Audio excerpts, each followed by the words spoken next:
El béisbol se presentaba como el pasatiempo limpio de América. Un deporte de familias, niños comiendo maní en las gradas y abuelos contando historias de héroes con bates de madera. Pero en 1919, esa postal casi se rompe para siempre. Lo que se jugaba en la Serie Mundial entre los Chicago White Sox y los Cincinnati Reds no era solo un título, era la credibilidad del negocio. Porque sin confianza en que lo que ves es real, ningún fan paga entrada, compra cerveza, ni gasta en el estadio. Y en esa Serie Mundial, la confianza se fue al sótano. El escándalo se conoce como el de los Black Sox. 8 jugadores de los White Sox fueron acusados de venderse a las apuestas para perder de manera deliberada contra los Reds. El cerebro financiero detrás era Arnold Rothstein, un mafioso neoyorquino que entendió que el béisbol podía ser la mejor mesa de casino del mundo. Chicago era favorito absoluto, con talento de sobra para arrasar, pero perdió en 8 juegos de una forma tan sospechosa que hasta los cronistas lo describieron como un teatro barato. Errores defensivos grotescos, pitchers lanzando como si hubieran bebido la noche anterior y swings que parecían más un sketch cómico que un intento real de batear. La trampa no nació de la nada. El dueño del equipo, Charles Comiskey, tenía fama de tacaño. Pagaba salarios miserables a sus estrellas y trataba a los jugadores como piezas desechables. Shoeless Joe Jackson, uno de los mejores bateadores de la historia, cobraba como suplente. Hartos de la explotación y tentados por el dinero fácil, varios jugadores aceptaron el trato de los apostadores. Fue el choque perfecto. Avaricia patronal y codicia externa unidas en un mismo vestidor. Cuando el fraude se destapó, la indignación explotó. Los periódicos lo llamaron la mayor traición deportiva en la historia del país. Para los aficionados, fue como descubrir que el circo tenía leones de cartón. ¿Cómo confiar en un juego donde tus héroes se venden por unos billetes bajo la mesa? Los dueños de equipos entraron en pánico. El béisbol vivía de la taquilla, de la gente llenando estadios. Y si la afición dejaba de creer, el negocio entero podía hundirse. En 1921 comenzó el juicio. Los 8 jugadores fueron llevados a tribunales y la prensa convirtió el caso en espectáculo nacional. Se inventó incluso la famosa frase de un niño pidiéndole a Shoeless Joe: «Dime que no es verdad, Joe». Nunca hubo pruebas de que esas palabras se dijeran realmente, pero el mito reflejaba el sentimiento del público. La traición había calado tan hondo que necesitaban un símbolo para su decepción. El jurado terminó absolviendo a los jugadores por falta de pruebas sólidas, pero eso no importó. La confianza ya estaba hecha trizas. Fue entonces cuando apareció Kennesaw Mountain Landis. Nombrado como primer comisionado del béisbol, se convirtió en un dictador con un solo objetivo: salvar el negocio. Tenía poderes absolutos y los usó sin dudar. Expulsó de por vida a los 8 jugadores, incluyendo a Shoeless Joe. No importaba que un tribunal los hubiera declarado inocentes. Para Landis, si tocabas el juego con apuestas, estabas fuera. Ese castigo radical no fue un capricho moral, fue una decisión económica. El béisbol necesitaba mostrar mano dura para recuperar al público. Y funcionó. Los aficionados regresaron, los dueños respiraron y el negocio siguió adelante. Como cereza del pastel, apareció Babe Ruth, con su poder descomunal al bate, convirtiendo cada partido en un espectáculo. Entre la dureza de Landis y el show del Bambino, el béisbol salió del abismo. Kennesaw Mountain. Landis no solo fue el primer comisionado del béisbol, fue, en la práctica, un dictador con toga de juez y un látigo invisible que mantenía el orden. Su llegada en 1920 fue una jugada empresarial de supervivencia. Los dueños sabían que si el público perdía la fe, se caía la taquilla, y con ella, todo el ecosistema económico del deporte. Necesitaban un rostro duro, alguien que inspirara miedo, que dejara claro que el béisbol no era un circo manipulado. Y Landis lo entendió. Castigó con expulsiones de por vida, puso reglas férreas y se convirtió en guardián de la integridad.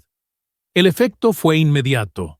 La gente volvió a los estadios, convencida de que el béisbol ahora sí era un espectáculo real. El mensaje fue claro. Puedes desconfiar de la justicia, pero no del béisbol. Y esa confianza era dinero puro. Porque en los años 20, cada asiento lleno significaba cientos de miles de dólares en ingresos, y cada periódico que publicaba resultados limpios servía como propaganda gratuita. El béisbol dejó de ser visto como un entretenimiento con olor a trampa y se consolidó como el negocio más sólido del entretenimiento deportivo en Estados Unidos. A nivel empresarial, lo que hizo Landis fue blindar un activo. Si lo vemos con ojos modernos, fue una estrategia de control reputacional. Castigó fuerte a unos pocos para enviar un mensaje a todos. Y vaya que funcionó. Los jugadores entendieron que jugar con las apuestas no era una travesura, era un suicidio laboral. Y los apostadores entendieron que no podían mover el negocio tan fácilmente, al menos no a gran escala. Además, coincidió con la irrupción de Babe Ruth. El bambino no solo pegaba jonrones, imprimía billetes. Cada batazo suyo llenaba estadios y cada portada multiplicaba ingresos. El béisbol aprendió rápido. El talento puede salvar la taquilla, pero la integridad protege la marca. Y esa marca valía millones. Pero lo interesante es que, a pesar de la mano dura, las apuestas nunca desaparecieron del mapa. Solo se hicieron más discretas. La amenaza seguía ahí, latente, como un virus que se controla pero no se elimina. Y cada tanto, volvía a aparecer un caso que recordaba al mundo que el béisbol y las apuestas tienen una relación peligrosa. Fascinación y ruina al mismo tiempo. Avanzamos un siglo y la película vuelve a proyectarse, pero en 4K. En 2024, MLB suspendió de por vida a Tucupita Marcano por apostar en partidos de las grandes ligas. Otros 4 jugadores fueron castigados con 1 año fuera. El mensaje fue idéntico al de Landis en 1920. Tolerancia cero. La diferencia es que ahora las apuestas ya son legales en gran parte de Estados Unidos, con casas de juego patrocinando estadios, apps en el celular y campañas publicitarias en horario estelar. El negocio convive con el riesgo, y la línea es cada vez más fina. Y ahí entra el caso más mediático de los últimos años, Shohei Ohtani, la superestrella japonesa que parecía intocable. En 2024, su exintérprete Ipei Misuara fue acusado de robarle $17 millones para pagar deudas de apuestas. En 2025, fue condenado a casi 5 años de prisión. Ohtani fue declarado víctima, pero el escándalo sacudió a la liga como un terremoto. No porque el jugador estuviera implicado, sino porque quedó claro que el círculo de las apuestas puede rodear incluso al rostro más limpio del deporte. La moraleja es que el fantasma del 1919 sigue vivo. El béisbol depende de una sola cosa para sostener su economía: la confianza del público. Puedes tener apps, derechos televisivos multimillonarios y contratos de patrocinio gigantescos. Pero si los fans creen que el resultado está manipulado, todo se derrumba. Lo entendió Landis hace un siglo. Lo entendió la MLB con Marcano. Y lo entendió el mundo entero con el caso Ohtani. Más de 100 años después del escándalo, que puso al béisbol al borde del colapso, los fantasmas de 1919 siguen dando titulares. En 2025, MLB anunció que retiraba de la lista de inelegibles a todos los jugadores fallecidos que habían sido vetados. Entre ellos estaba Shoeless Joe Jackson, el bateador zurdo que para muchos fue más víctima de la época que un villano del fraude. No significa que vaya directo al Salón de la Fama, pero sí que el béisbol está dispuesto a reescribir parte de su historia. Es un gesto simbólico. La liga ya no vive con miedo al pasado, ahora usa ese capítulo oscuro como parte de su narrativa. Porque la memoria también es negocio. Este giro nos recuerda algo fundamental. El béisbol es mucho más que un deporte. Es una empresa gigantesca cuyo producto estrella es la confianza. Cada entrada vendida, cada patrocinio firmado, cada contrato televisivo multimillonario se sostiene sobre la idea de que lo que pasa en el campo es auténtico. El Black Sox de 1919 enseñó que un puñado de jugadores puede casi arruinar toda la economía del juego. Y por eso, desde Landis hasta el caso Ohtani, la MLB ha actuado con mano dura cada vez que las apuestas amenazan esa base. Si lo pensamos fríamente, el béisbol aprendió a tratar la integridad como un activo económico. Protege su producto como una marca global, endurece sanciones para blindar el mercado y convierte a los culpables en ejemplos públicos. No se trata solo de moral, se trata de negocio.